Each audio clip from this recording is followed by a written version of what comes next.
The Festival of Literary Diversity takes place on the ancestral, traditional, and unceded Indigenous territories of the Mississaugas of the Credit First Nation and the traditional homeland of the Wendat, Anishinaabe, and Haudenosaunee nations. Each year at the festival, we start our events with an acknowledgement of the land that we are on, but also with a reminder to think deeper about where we've been over the last year and what we might be thinking about now. After spending more than 2 years separated from loved ones, we invite you to consider this land acknowledgement and to be mindful of the importance of connection. To consider how you might intentionally reconnect with a person who you have not seen for a while, or to consider how you might connect with the natural world after spending so much time online. Whether you're here in our virtual space or you're joining us in person, we hope you enjoy this year's festival. We hope it inspires you to think about the people and places that we've come from, the places we are now, and where we're headed.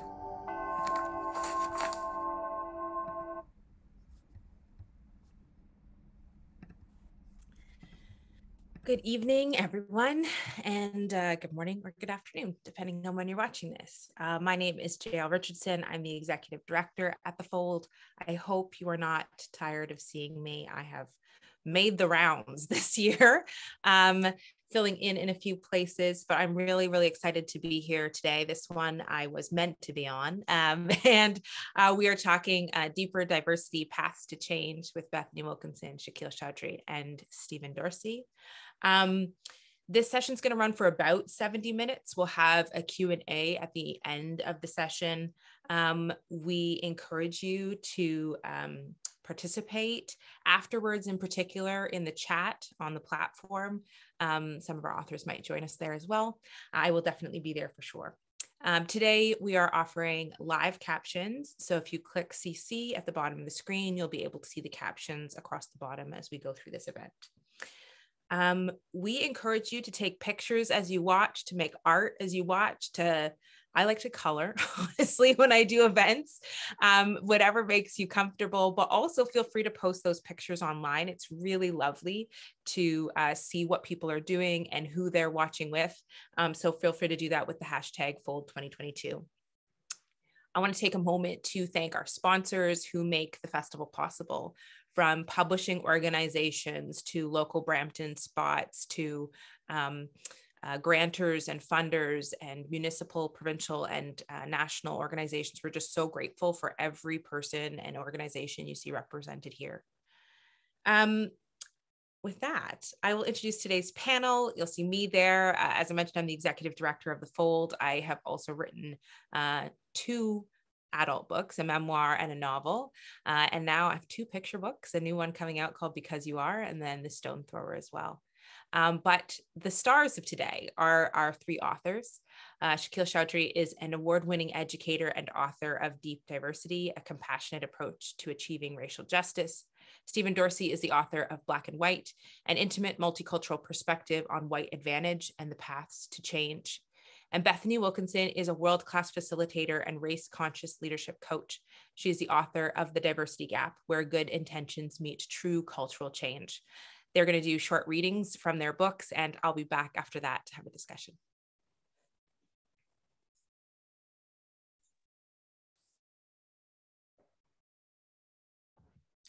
Hey, everybody. Thank you, JL, for the lovely introduction. I'm actually going to start at a slightly different place than it's on the screen. I'm going to actually start on page 17 of my book. And the caption that it starts with is "He who hesitates," because I think it actually, for this time we have, better captures what I want to talk about. Pleased with having selected a new pair of eyeglasses from a trusted shop, a consultant realizes he needs an updated prescription. The owner of the eyewear store recommends a local optometrist who does eye tests. She hands over a business card. The consultant looks at the plain, unimpressive business card. He reads the name, Abdeso Kianfar, and then he hesitates, suddenly uncertain about the recommendation. An image arises of an older, unskilled foreign man in a musty, disorganized office. The consultant puts away the card and heads home, with the better part of a day passing before he recognizes how unfairly he's been feeling towards the optometrist. This was a referral, after all. He pushes aside his hesitation and phones to make an appointment. The story about a hesitation, an unstated manifestation of prejudice, is based on a true event, and it has some interesting plot twists. First of all, the consultant in the story is a seasoned veteran in diversity anti-racism issues. Second, his ethnicity is South Asian. He's a brown guy. And the third interesting fact is that he is me. I share this story to illustrate how vulnerable we all are, vulnerable to prejudice, racism, and bias. Also because it holds some deep lessons about discrimination and inclusion. I am certain that if the plain, unimpressive business card had said Adam Wright or Ellen Goldstein, I would not have hesitated. And I would not have needed a referral either to take a chance on an unknown quantity with the right name. It's my hesitation, a brief moment of inaction, that's the issue. Imagine if I were a hiring manager reviewing resumes and hesitated in the same way because a non-white name like Abdeso Kianfar, by the way, not his real name, evoked a negative response. Or if I was a landlord renting an apartment and was turned off by foreign-sounding names. We all threaten fairness when such unconscious reluctance or preferences guide our decision-making processes when related to others. And this is the second important insight regarding diversity inclusion. As humans, we all have biases we are not aware of that play out on a daily basis. So I'm going to pause there.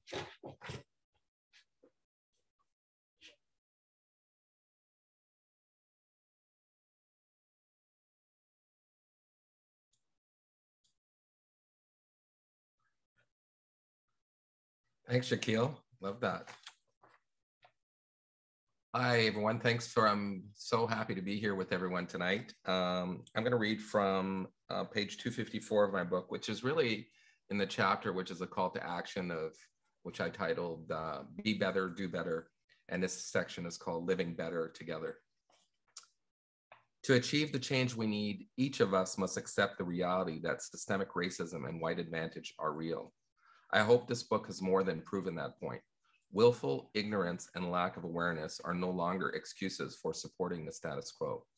Protecting unearned advantage by choosing to ignore difficult truths or discounting facts because they don't align to your own lived experience only fuels white advantage and systemic racism. Reforming systems will require the support of white citizens who hold the levers of power. A former Prime Minister, Pierre Elliott Trudeau, the architect of Canada's Charter of Rights and Freedom, said, "The just society will be a united Canada, united because all of its citizens will be actively involved in the development of a country where equality of opportunity is ensured."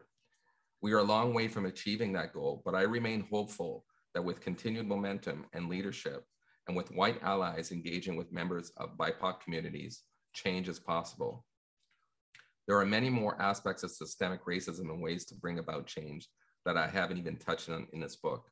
I encourage you to seek them out and to continue to inform and educate yourself. Speak with your friends, family, and neighbors. Engage with members of the BIPOC community and listen before offering your perspective. Learn as much as you can from BIPOC sources. Be prepared to change your point of view. Ultimately, change will happen through a series of small actions by people like you. We can be better. We must do better. We can live better together. There is something empowering and energizing in the pursuit of equality. The experience of writing this book has further ignited that in me. I hope that by sharing my own story, I've shown you that it's possible to heal and to transcend negative circumstances. I truly believe that part of my own healing is rooted in shifting my mindset. As with any challenge to systemic racism, it begins with our own perspective. I decided to stop seeing myself as a victim and to work toward becoming an individual agent of change. This all started with changing how I saw and felt about myself and the world around me. I'm strong, I'm worthy, I matter, I'm here.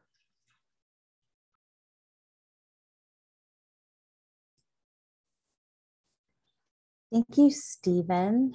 My name is Bethaney Wilkinson. I am the author of The Diversity Gap, Where Good Intentions Meet True Cultural Change. And I thought it would be most helpful to read to you from the introduction from the very beginning of my book. So I'm going to start here. The section is titled, "You Are Creating the Future." I'm writing this book because in my 8 short years of working in majority white, values-driven institutions, I've experienced a level of organizational heartache I didn't know was possible. This heartache brought with it all the fixtures of a romantic breakup: countless tears, sleepless nights, confusion from unmet expectations, and of course, a broken heart. I entered the workforce at age 22 with wide open eyes and hopeful visions to change the world. I prioritized working in values-driven, charitable institutions. I believed in the value of service and in our social responsibility to care for those on the margins. I wanted to be part of something bigger than myself, so I aligned my efforts with nonprofits, churches, and social enterprises. Over time, despite my optimism, I found myself lonely, anxious, and depressed as I navigated the organizational cultures of do-good institutions, clearly not designed with me, a young Black woman, in mind.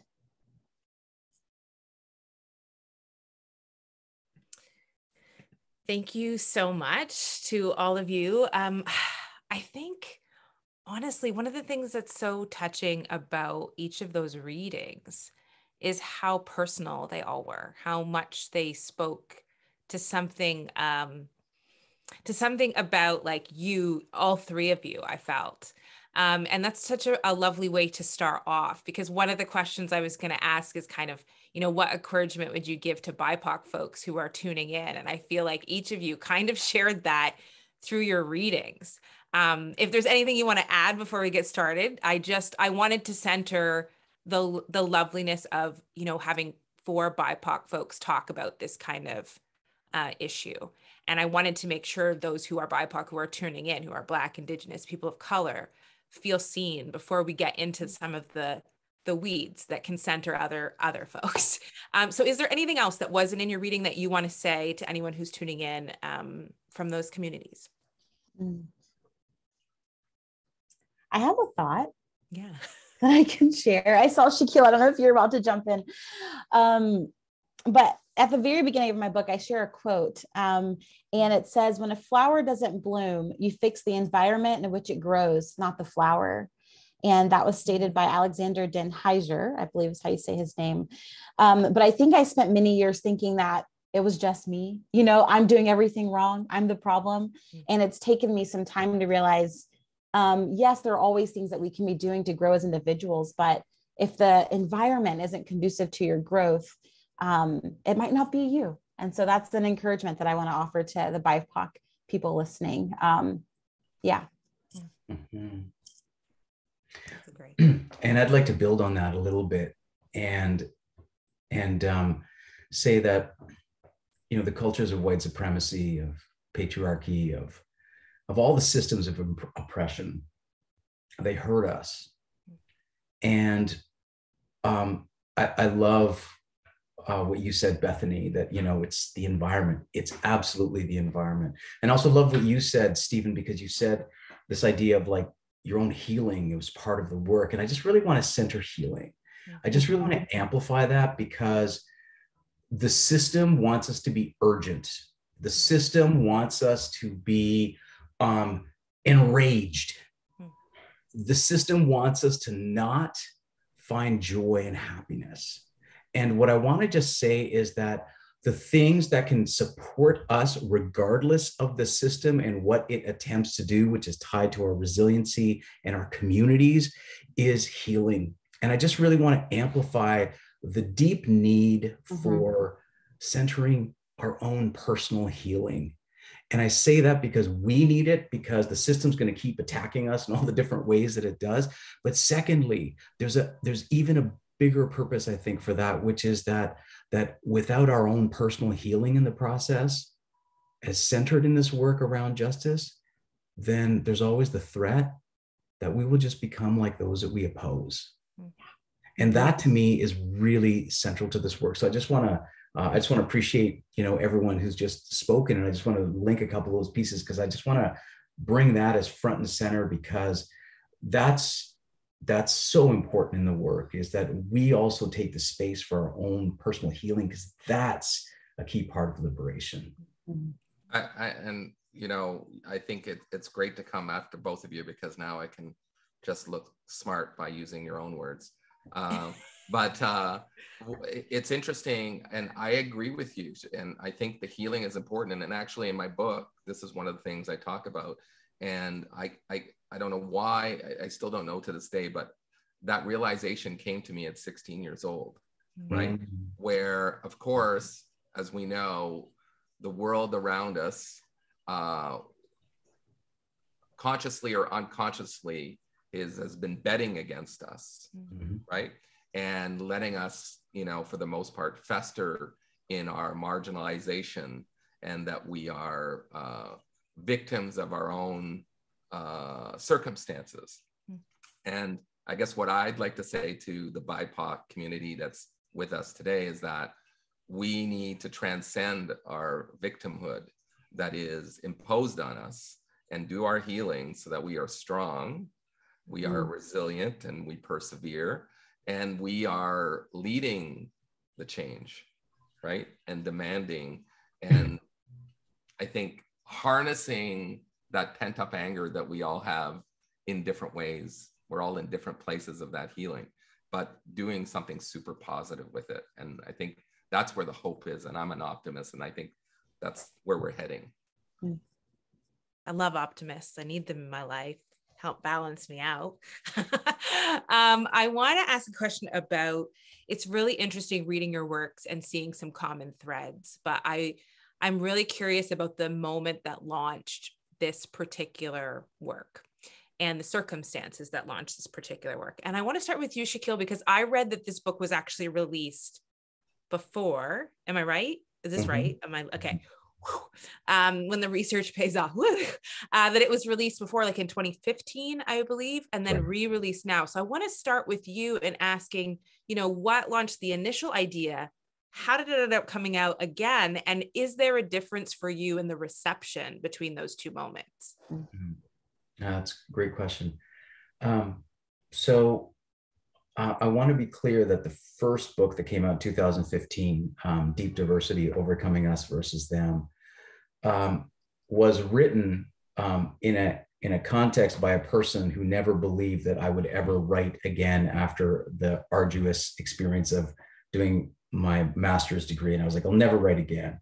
And the only reason that I ended up writing was out of sheer necessity, because I felt like the work that we're trying to do around justice, that there's a gap that we need, that having been trained in anti-racism and anti-oppression and taught that way for a long time, I realized that some of the pushback that I was experiencing was not just from power and privilege, that there was a limitation in the way we did justice work, because we pretty much focused exclusively on a historical and sociological analysis, which is really important because history tells us why we got here, how we got into this mess of racism and sexism and oppression. And sociology helps us understand the gaps aren't just historical, they're today. That's what all this work around justice is, to help fill the gaps. But what's been missing for a long time has been the psychological, because you see, we don't really understand why humans do what we do. We are not linear. History is linear. Sociology can be linear, but humans aren't. And so we needed psychology in this. And so I've been, through both trial and error, been developing a methodology that integrates the psychology as well as the sociology and the history into the process, because it was needed and necessary. So that was the impetus for 2015. It's just like, I felt like there was something missing in the space. And I've always been inspired by Malcolm Gladwell, because I felt like he's taken concepts that were really complicated and made it accessible for everybody. And so I said, I wanted to do that for my field. That's why I wrote the first book. And then of course that was in 2015, and Trump showed up in 2016. And that just changed the whole conversation. I work in the US as well as Canada. And the conversation changed for both ways that were terrorizing and terrifying, because all the ugliness really came to the surface. We were no longer just talking about the subtle and systemic forms, but the overt forms were making a comeback under Trump. And while that happened, post-pandemic, we're in this post-George Floyd context. Society is also ready to have a different conversation about systemic racism or systemic forms of discrimination.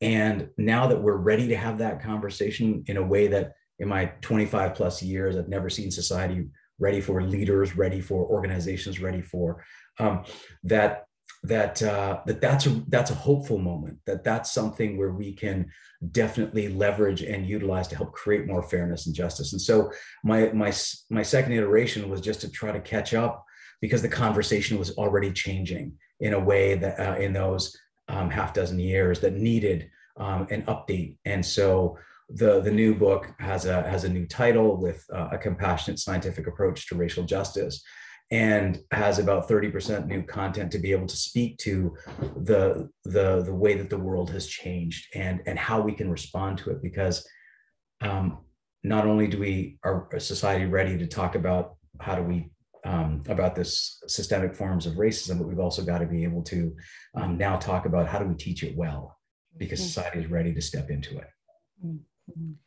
Now, I know Bethaney and Stephen, that both of you were shaped by some of the context that Shakil's mentioned, and so I wanted to give you a chance to talk about that impetus, those initial ideas, but also how that shaped your approach to your content, because you both are coming from a moment but addressing it differently. So I'm curious, whoever wants to go first on that. Go ahead, Bethaney, please. Oh, sure. So when I think back to the impetus for the diversity gap, it was really the convergence of multiple things. I was deep in community life, nonprofit life in Atlanta, Georgia, and I was feeling the frustration of interacting with organizational leaders who would express this value for diversity, would express this value for having people who look like me in the room, but then would proceed to not treat me that well and would proceed to make leadership decisions that negatively affected people in my racial community. And so it was just this real point of frustration for me, honestly, frustration, heartbreak, anger, which I read about in my book a little bit there. And so over time, I ended up working in this one particular nonprofit that was supporting lots of social entrepreneurs. And so talking about how we start organizations on a more racially equitable foundation just became part of my work in that organization. And I kept running into the same problem, leaders expressing values for diversity, but then I would talk to, specifically in terms of race and ethnicity, I would talk to leaders of color on these teams, and they would be miserable, or they would feel really undervalued, or they would be struggling with their mental health. So it just made me think, how come your boss is saying this thing, but you're experiencing this other thing? And all of that big gap, the diversity gap, just became even more amplified as events unfolded in the world between 2016 and 2020 and then onward. And so living the problem, interviewing lots of people about this particular problem, and then starting a podcast where I was able to interview even more people, it led to me having this body of work that I went on to publish in the book. And so in terms of who the audiences that I have in mind, I'm thinking of those nonprofit leaders and the people who really do intend to do great things as they increase representation and leverage diversity and pursue racial equity, but don't know what they don't know. And my hope is that through the stories I tell in my book and the frameworks I share, that they are able to fill that gap. They're able to close that gap between their intentions and their impact. Cool. Well, I'll jump in. I think for me, I've spoken to this many times, but the murder of George Floyd was really had a tremendous impact on me. It took me a week before I even looked at the video, and then when I looked at it, I had feelings that many shared of sadness. And of course I was angry, and it really brought up a lot of feelings. I have, as people will read in my book, I had a crazy childhood experience with racism, both individual and systemic racism, that kind of destabilized my life. And my brother, who's a year older than me, we're both half Black and half white, and we had the same experience. And we've been talking of decades about our story and talking about, we should write a book someday. And then, of course, I live in the West End of Toronto, and I'm one of the few visible Black people in this very white neighborhood. And post the George Floyd murder, I was, I became the de facto Black Lives Matter hotline, right? So white people calling me, and most of my friends are white and I live in a white neighborhood, calling, emailing me, Stephen, how are you doing? Very caring people. How are you feeling? Are you okay? What should I say? What should I do? And so that started hundreds of conversations. And then there was an incident in my neighborhood that got quite a lot of press, with a business owner putting a All Lives Matter sign on his business. And I had been, I'm a community leader. I've been involved in politics. So I'm involved, I'm engaged. People know who I am, and I'm paying attention to what's going on. And of course, online, everybody on the social media, everybody's kind of going like, burn his store, he's a racist. And then other people going like, he doesn't have a racist bone in his body. I've known him for 25 years. So I went and met him. I went and talked with him, and I interviewed him, and I wrote a story about it. And that really started the ball rolling, where I realized that there was a need, the Black Lives Matter movement and the activists and all the amazing books that were written. I think that I thought there was a need for someone who could bridge the divides of understanding, and as we were talking earlier about healing, I think my book has lots of stories of perseverance and resilience that I think members of the BIPOC community will recognize themselves and feel. But really, my book was targeted at white people, right? I say to people like, Black people don't need to be told what systemic racism is, right? They live it. But if we're going to get to the change we need, we're going to need white people and others to be part of the change. And that was the impetus for my book. And I wanted to give a look at history. I wanted to explain what systemic racism was. I wanted to give people an emotional connection to what it's like to live with this as a child, as an adult, as a professional, as someone that lives in the community. So really, sometimes time finds you, and that's really what happened with my book.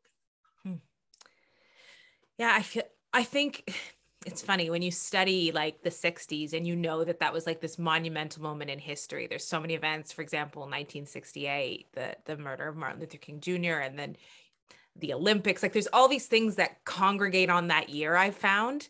And I feel like it's strange to know that we've lived through a year like that, where people will look back and be like, what the heck was going on at that time?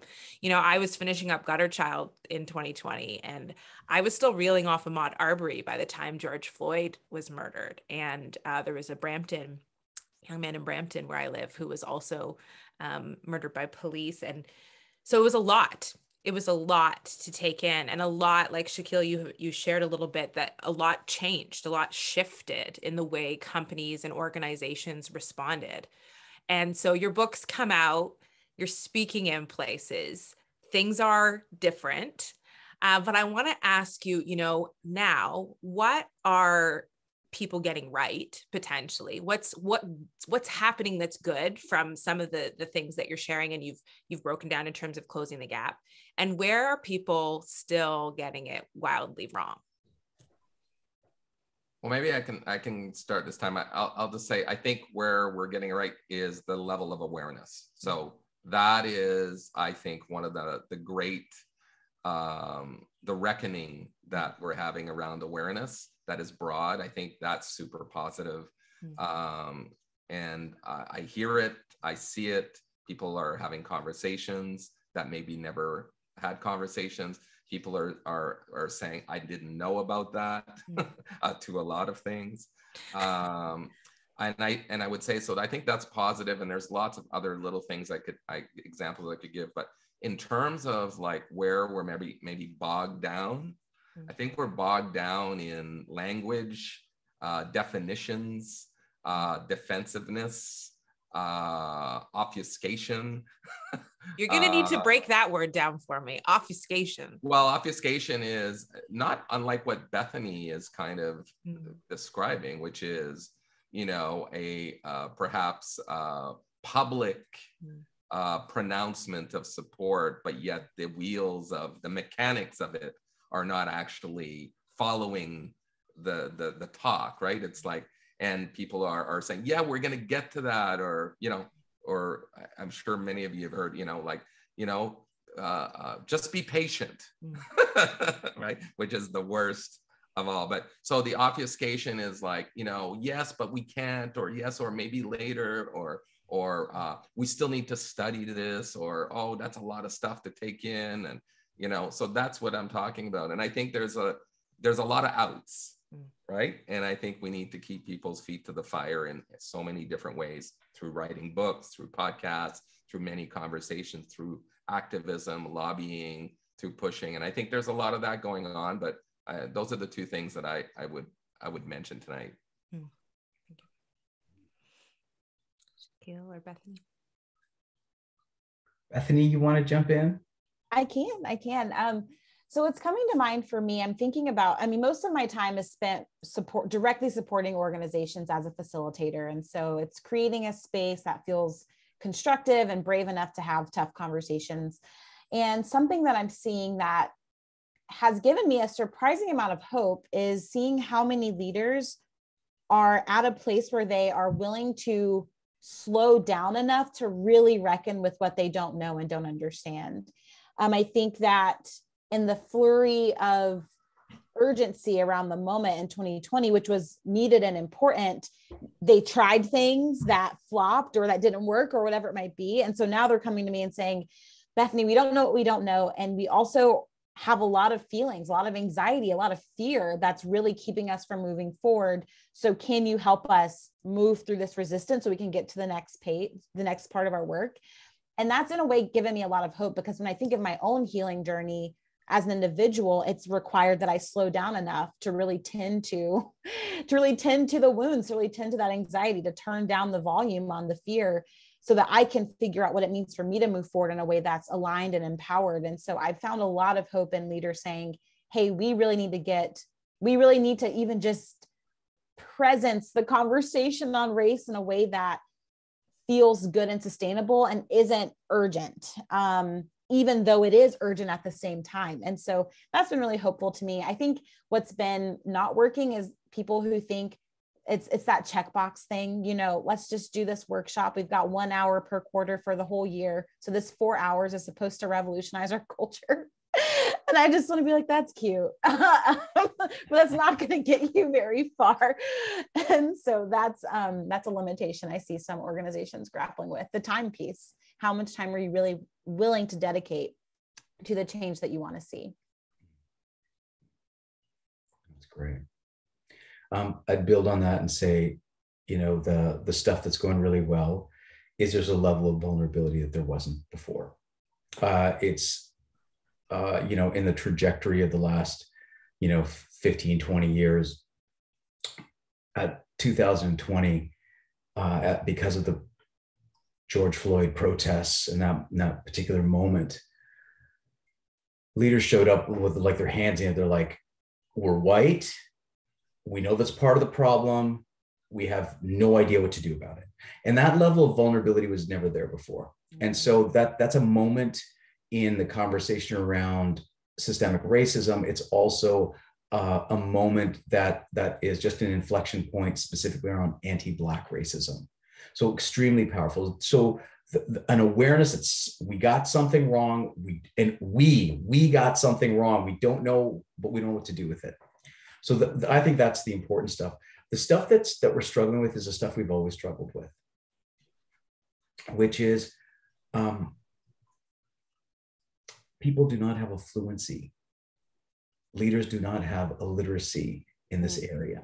And I'm specifically going to use literacy as as the metaphor. And I want to say that because we have underestimated how change happens and how people learn. You see, if we identify as folks of color, as Indigenous, our lived experience is more likely to resonate with understanding the systems of oppression. But that's not the case for everybody. It's not even the case for our own families. Let's be really clear. Like there are folks in our own families that have no idea what the hell we're doing and why we're talking the way that we are. So let's just be clear about that, right? So it doesn't mean just because we've got some pigment that we're going to get systems. The issue is that racism is a systemic problem. So we got to help leaders become system thinkers. So to be a system thinker, the foundation of that is patterns and recognizing patterns and the relationships between the patterns. Now, as activists, as people who are concerned around this stuff, we see any situation in which there's police brutality, immediately our pattern recognition kicks up. We're like, damn, again, this has happened, right? And other people are like, well, was it the way that they talked? And, could they have said, and we're like, it's a goddamn pattern. What's wrong with you? And then I've realized over time in the writing of the second book, I'm like, oh, we see the patterns, but they don't. And then I started thinking about the literacy framework more because I'm a school teacher by training. And the thing is that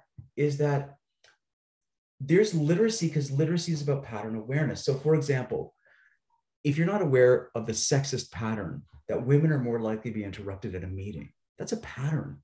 But if you're not aware of it, it doesn't mean anything to you. So in that moment, when it happens, you're not going to be able to interrupt.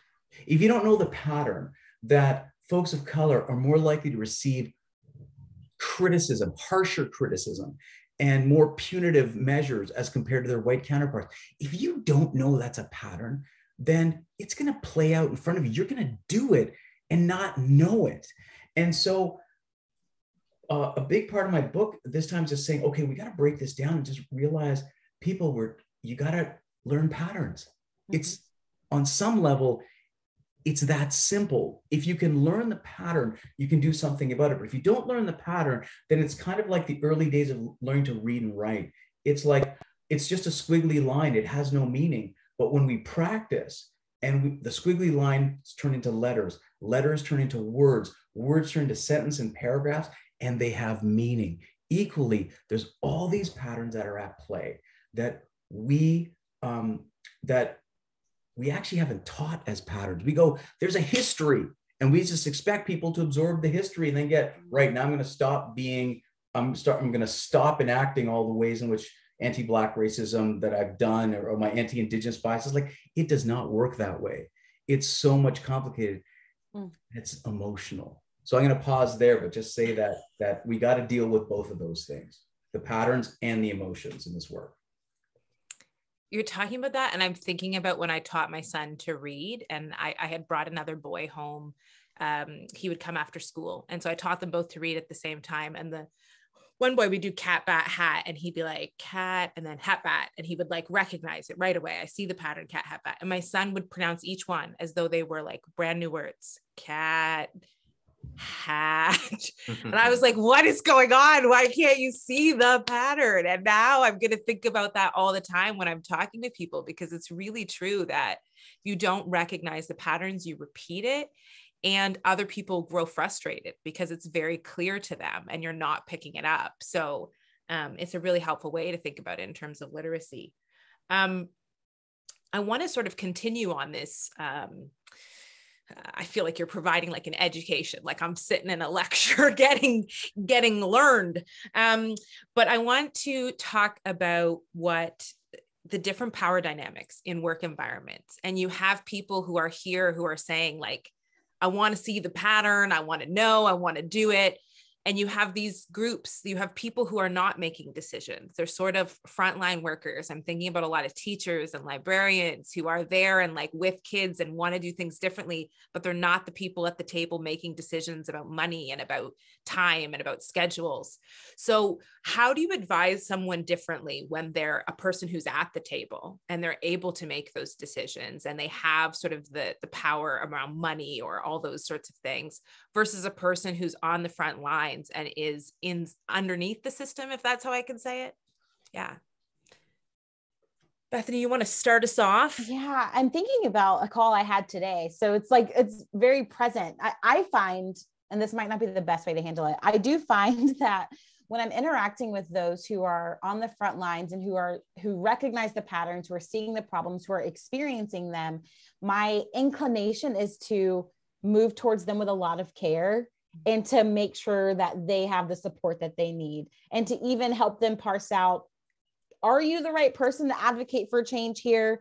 Or is that someone else's responsibility? Because sometimes I know for myself and others who share my identity, we almost feel like we have to fix it because we're experiencing the problem.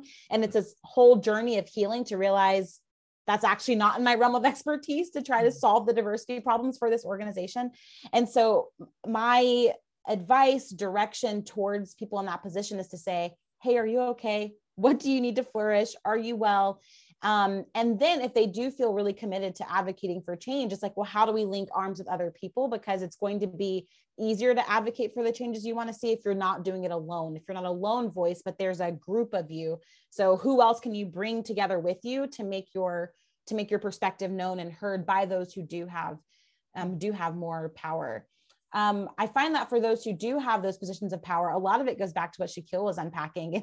It's a matter of helping them see the pattern, helping them know or embrace or believe that they have a responsibility to do something about it, and then journeying with them as they take risks to make those changes, because it is often risky for them to show up in a new way as a leader and to leverage their power in a new way. And that journey tends to take some time. It's an interesting one. Because I have multiple views on it. So I think, not say the elephant, actually, Shakil, why don't you go first? I'm just going to pause here. Bethaney just really, I think encapsulated the things of what happens when you're in the marginalized position. You should never be alone, always organize your people. Figure out if you're in a moment where you're trying to survive or whether it's a thrive option, right? Like there's certain decisions you can make if you're just in the survival mode versus you're in the thriving mode. You got different choices. So I think that the way that Bethaney described it, I really, really agree with. I'll go the other way, and I'll say that. So when we work with leaders, when I work with leaders, it's really helping them start recognizing the patterns, but they're constantly stretching. And I think we frequently underestimate how much they have to stretch, because these institutions are like, these cultures are old inside, and any kind of change inside organizations are difficult. So you've got to approach, one of the reasons that training and things like that fail is because in terms of diversity and inclusion, it's not treated as an organizational change program. And leaders aren't ready to sign up. Oh, by the way, this is a 5 to 10 year organizational change program. Please sign up. And they're like, oh, pardon? And so you've got to meet them where they're at and help them move forward.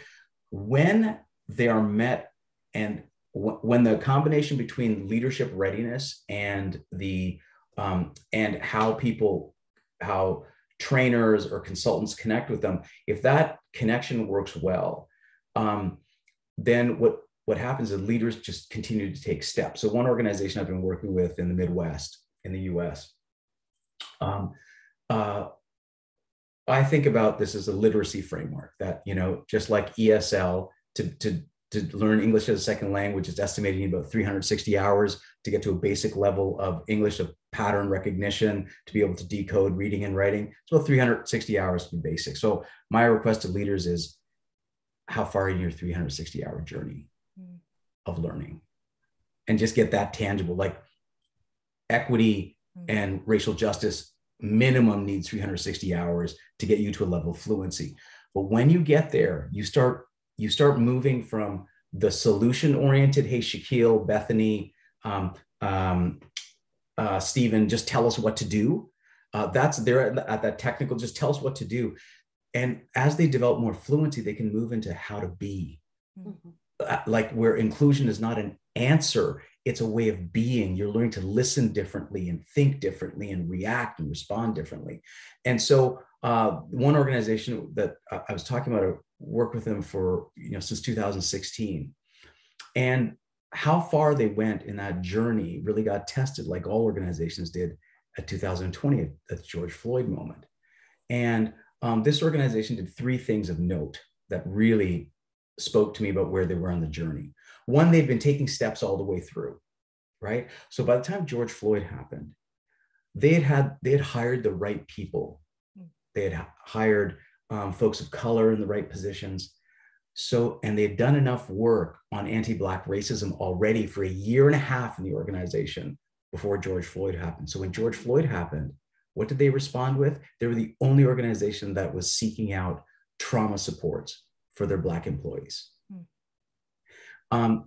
The organization, like many organizations, especially during that tumultuous time, one of their billboards that out in the community got vandalized with like just people expressing rage around the murder of George Floyd and really pro Black Lives Matter statements. A lot of organizations would have taken that down. The leaders at that point sat down and went, but wait, we agree with the sentiment there. And so what they did was they took the billboard and put it in the busiest intersection of the city, because they said, like, the words matter more, and this should be front and center.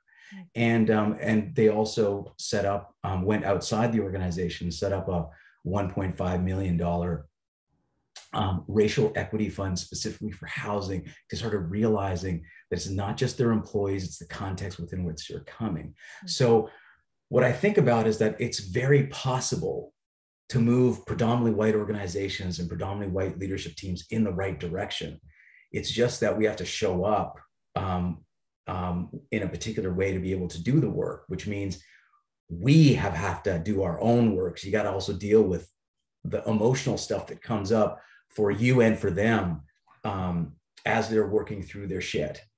And so you got to be able to hold that. And so when that's possible, things are possible. And there's changes that I'm starting to see that I haven't seen in a lot of other places before or in other time periods. So I feel like it's possible. That doesn't take away from oppression. That doesn't mean that it's minimized, but there's hope and there's possibility.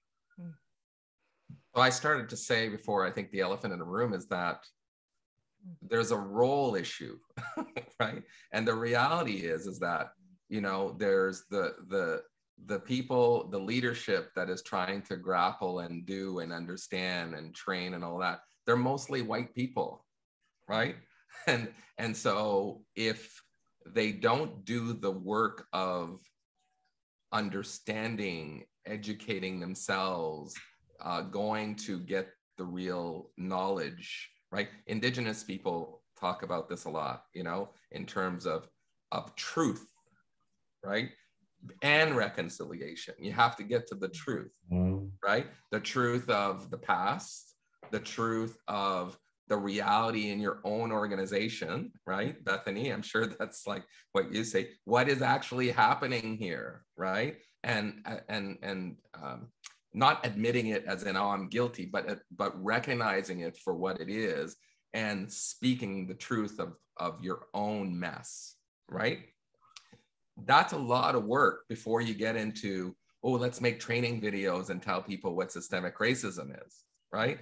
And to me, that is some of the heavy work and heavy lifting that is not being done and needs to be done. Now, I was in the schoolyard the other day, and the only teacher of color who I gave my book to a month and a half ago, and her daughter stole it and read it before her, but she was finally reading it. And, you know, she was invited to the diversity and equity, you know, club, right, at the school, right? And she sat there and she was anxious and just couldn't wait to leave the room, right?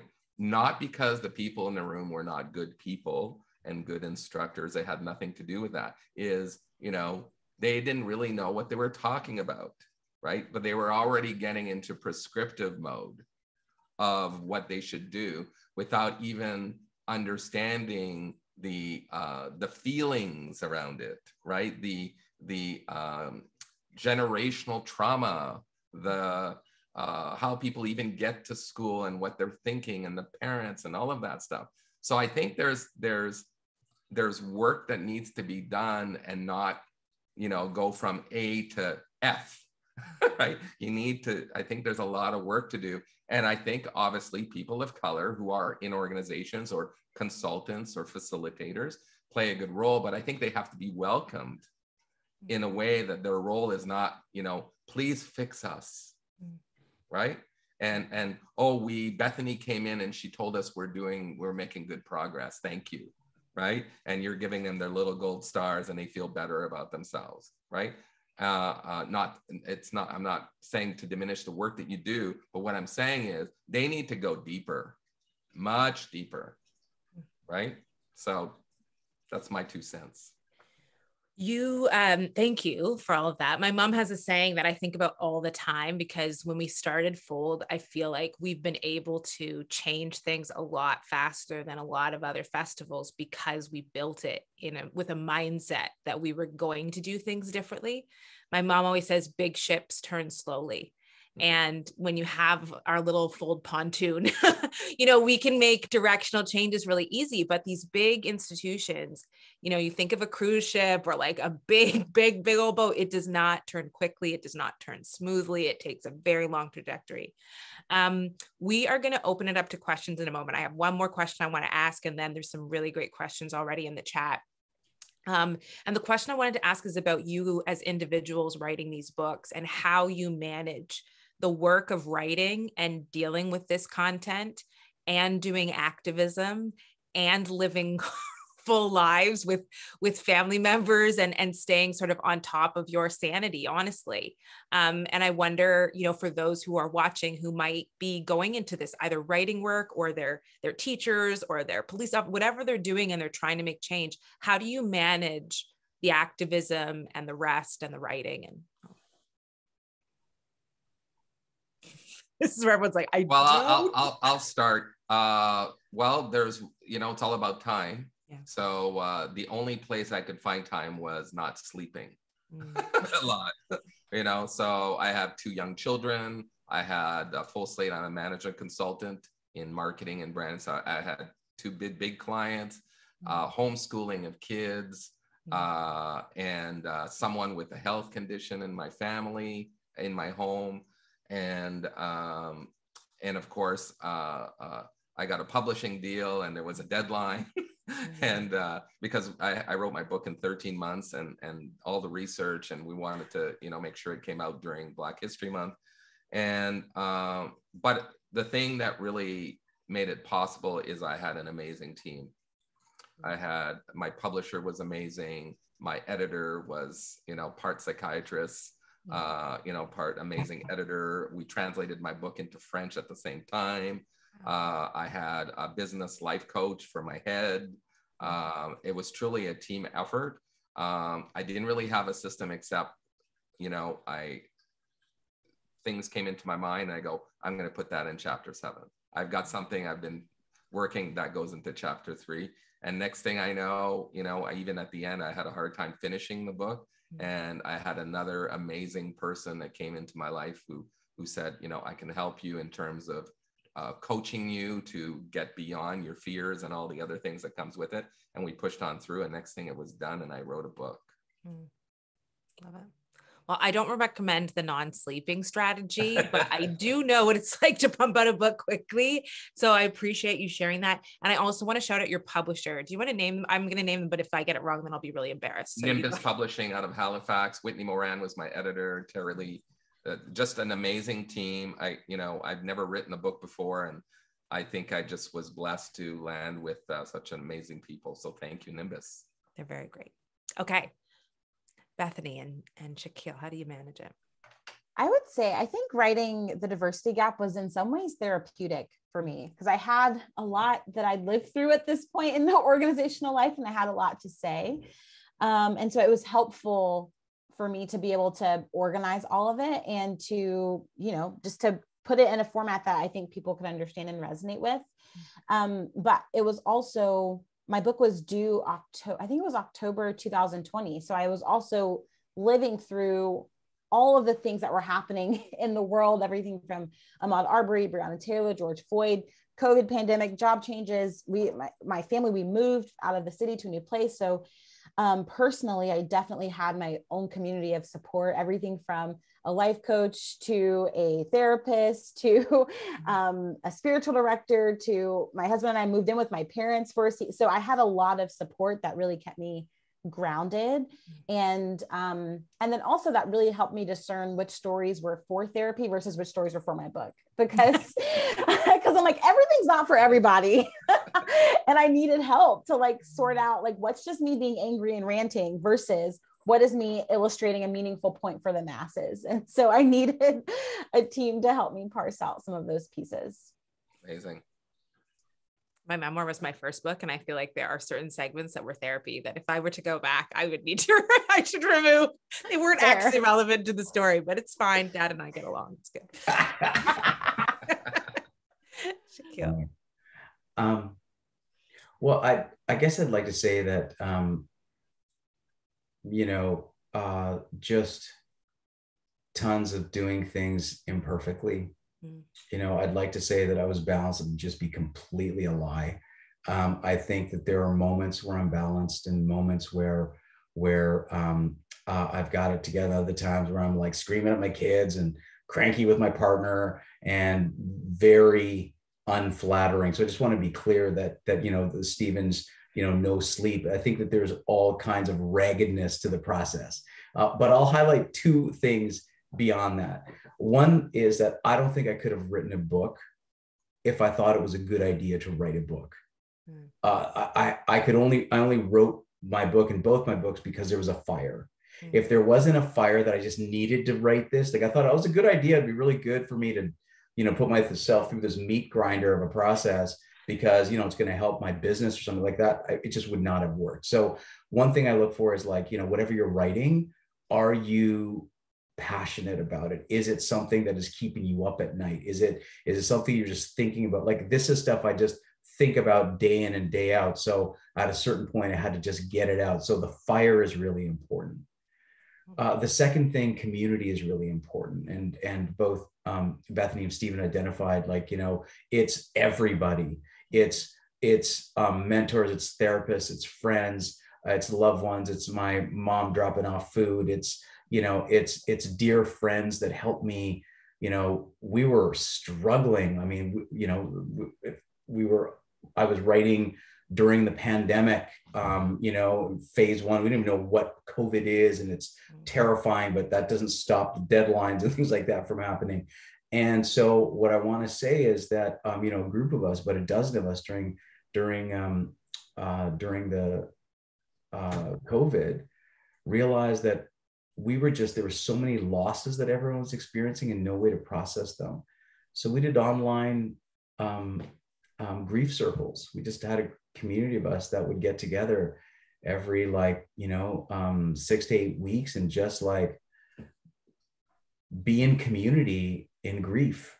And I feel like that and all those other little steps are like the community container that I think has helped me. And I just really encourage, often there's like this writer as like lone wolf in a coffee shop or cave somewhere.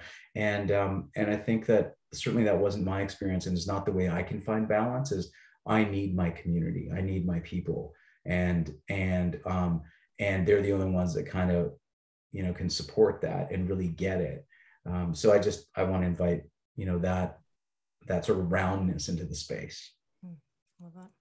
Yeah, one of the things that was most difficult, I think, in 2020 was that I didn't realize how much I relied on community. And when that was taken away, processing things, finishing deadlines, getting work completed became wildly harder than I had ever experienced. And that it made the year hard on top of hard. I found the separation because you don't realize writing is it's a community act. Even if you do a lot of it by yourself, there's this exchange that happens that was kind of fractured in the chaos of homeschooling and all that. Okay. So we have great questions, not a whole bunch of time. So what I'm going to do is there are 3 questions and I'm going to put the question out, one to each of you. And if someone has something burning to add to it afterwards, then let's do that. There is a common thread, so you will maybe feel like you get a chance to answer it at some point. This first one's for Bethaney. Do you have any recommendations for facilitators whose clients say they want to take the time and then turn around and say, we really need to get going? People are tired of sitting around. So that's sort of double thing. Oh, that's funny. The irony.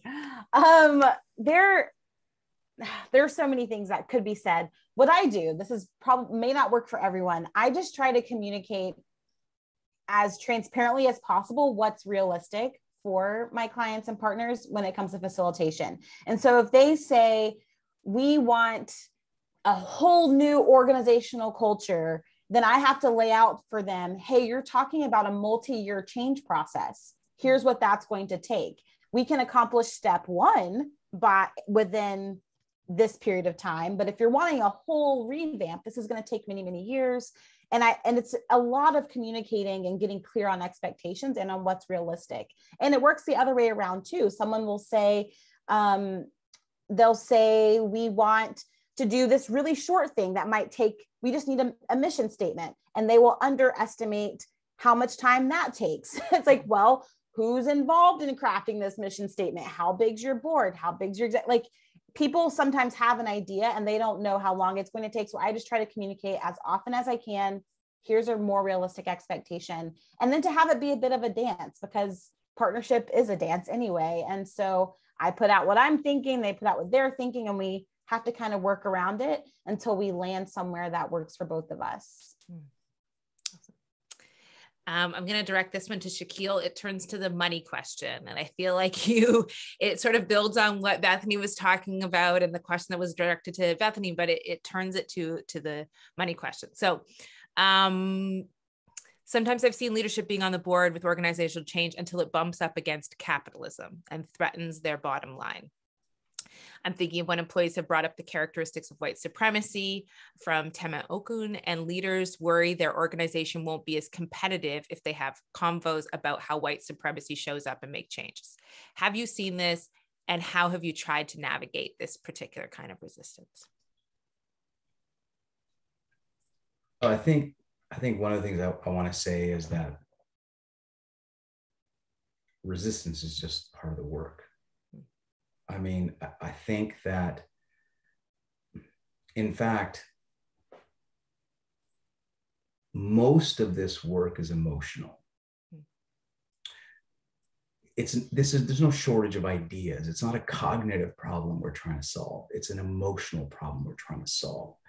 So you've got to deal with people's emotions. So, when you're dealing with the characteristics of white supremacy, it's like, it's too big of a leap to go to,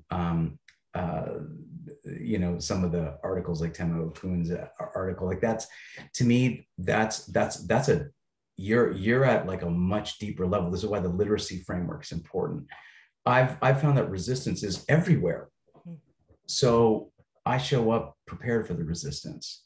I prepare leaders for the resistance. I'm like, hey, look, just so you're aware, if you're not tracking that backlash is one of your jobs to have to deal with, then you're going to get backlash. I mean, backlash is normal. Humans don't like change unless we're on the advocating side of change. But otherwise, we like things as they are, organizations the way that they are. So to me, a big part of the work is emotional. And so, creating the space for people's emotions, their empathy, their anger, their guilt, their shame. Like white supremacy keeps it so that our emotions are really tight in this really narrow box that's been defined by white Anglo-Saxon Protestant culture. We got to bust out of that box and create space for emotions. And when we do, even leaders will come along. I've found that, but we ourselves have to approach this not as a cognitive problem that you can just like, here, have some ideas, and now make the change. It doesn't work that way. Like all of us have the experience of the New Year's Eve resolution, right? Like we fail because we got these old habits. Equally, all this work around justice is changing habits. We've got to show up with this, dealing with the emotional issues that are going to show up for people. And when we deal with the emotional issues and create the psychological safety in the space, the ideas are much more likely to come. It's just like in the school context, right? Like kids learn when they feel psychologically safe. Well, so do adults. So help create the psychological safety and then take them to the white supremacy pieces, but you got to take them at a particular time and in a particular cadence. You take it there too fast, then you're going to help create the backlash, right? Because you're not dealing with their emotions. So I would just say that leaders, when they figure out these pieces, and they figure them out emotionally, they're more likely to do it do it cognitively. And the other thing I would say, the last thing I would say is too, is that the link around psychological safety, like that's critical to DEI, but guess what? Psychological safety is also the number one thing for high performance teams. So get them to think about how they want, if they want high performance, and then link those two pieces together. It's funny you talk about emotions, because I think money is very emotional. People are very emotional about their money. And if you connect the fact that their emotions around DEI work, around diversity, equity, and inclusion is emotional, and their relationship to money is emotional, it can start, especially with that literacy progression, it can help at least make sense of the resistance and where your path through it might be. Stephen, this last one is, how do you, it's on a similar vein again, but it gives everybody a chance to answer. How do you deal with or diffuse the defensiveness that sometimes arises when people or organizations who see themselves as progressive are challenged? Well, I'll give an example that I used as part of the title. I basically took white privilege and changed it to white advantage, right? And that really stemmed from all the conversations I mentioned before that I was having. And when that term white privilege came around, and this is me talking to white people, they said, Stephen, what are you talking about? You know, my family, we come from humble beginnings. Everything I have today, I've worked hard for. You know, I built my business from the ground up, you know, and I said, no, we're not talking about that. We're talking about the advantage that you have simply because of your whiteness. I said, you may not even be conscious. And then I give examples I'm not going to take because I'm talking to people who know what I'm talking about here. But once I used the different language and that term, they were so much more receptive to hearing more and the rest, right? So I think language is important. I think data is important, right? And, you know, someone pointed this out to me who's smarter than I, that said, you know, the thing about systemic racism is it's really recognized in the data, right? Right? You have to analyze the data to make the point. And I think that there is a lot of pushback in recognizing all of the data, or that may be real. But to Shakil's point, and you were talking about money, is it's clear through the data, for example, that organizations who embrace diversity, right, actually do better financially, and they do better in terms of their stock. And so that's proven. So kind of stealing a little bit from Shakil, I think we need to get the data, connect it to emotion to persuade, right? And there's a lot of persuading to be done, right? But I think it's better to do it with openness, with grace, to not try to pounce on people for making a mistake, to even recognize people who are taking little tiny baby steps, right? And encourage them to do more. And maybe that's grounded in my optimism, but I think that's how you bridge the divides of understanding. And that if you know, I'm a business guy that's results oriented. I want to meet my objective, right? And so what is the distance between the beginning and reaching your objective? It's to bring the people together, to get consensus, to persuade people who are persuadable, right? And to move the ball. And then hopefully, you know, it's going to generate, but we will get there, right? And I think we're seeing the movement towards that. And so I feel very hopeful. Love it. We are almost at that wrapping up point, but before we go, I want to do something that's really important to me. Everybody knows you guys have books. I'll talk about those as we wrap up, but there are other things you all do. I have a feeling there are teachers, there are just general citizens of the world watching that are going to want to find you, learn more from you, access you, call you in, get your advice on things. And so what's the best way for people to get more from you? I know Bethaney and Stephen, we were talking about your podcast before. So any kind of like, this is how you find me, this is how you get more from me. My team is like fingers to the keyboard, ready to put it in the chat here. And they'll also drop it in the chat on the platform. So yes, go ahead. Well, you can find me at at the Diversity Gap, everything. So thediversitygap.com, at the Diversity Gap on Instagram. I do facilitation. I also coach other DEI practitioners who are finding their way as they're advocating for change in their own organizations.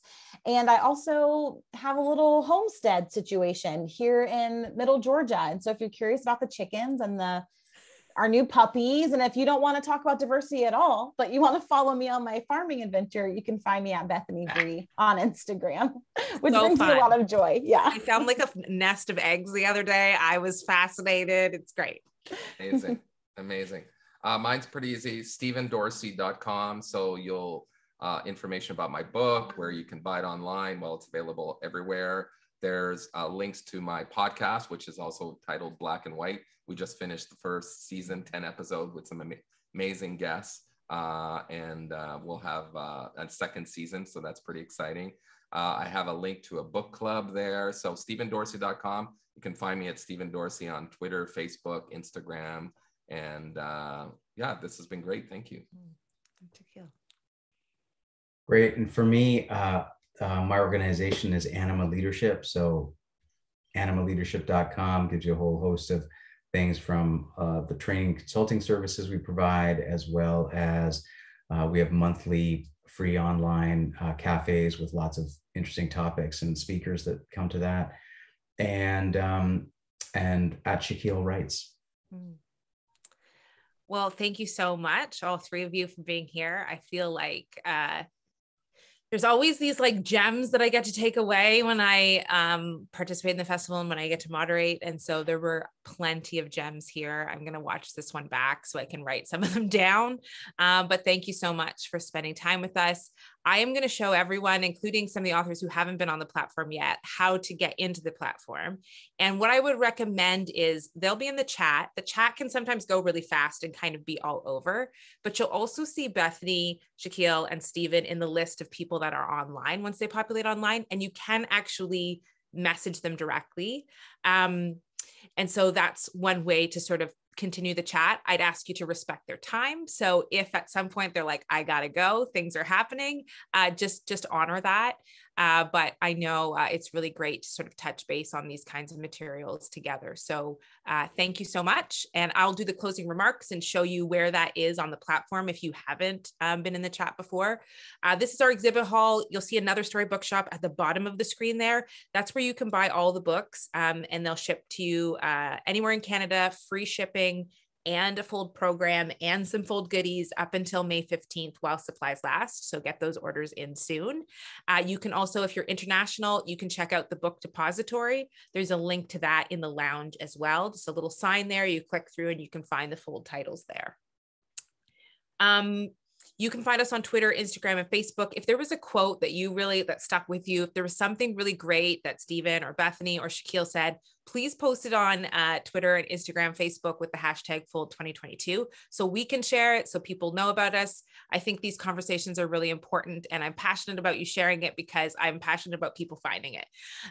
You can also support the Fold's work by donating at thefoldcanada.org/donate.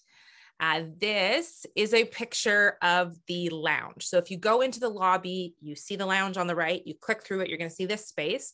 And if you haven't been there before, when you click on session discussions, that's going to open up a chat that some of the, I'll call them keeners, I know what it's like to be a keener, are already in there chatting and talking about some of the things going on. You'll be able to join that discussion. This is where I'll recommend Shakil and Stephen and Bethaney also go to find you all. Like I said, there's a little orange, or might be not orange sometimes, but you got a little dialogue box on the left-hand side of your screen. Once you click on session discussions, that will pop up in your dialogue area and you'll be able to chat there. It's also where you'll see the list of people who are online. So you'll know when Shakil and Stephen and Bethaney are on there. I'm gonna go on there right now and drop some thoughts. Thanks for joining us.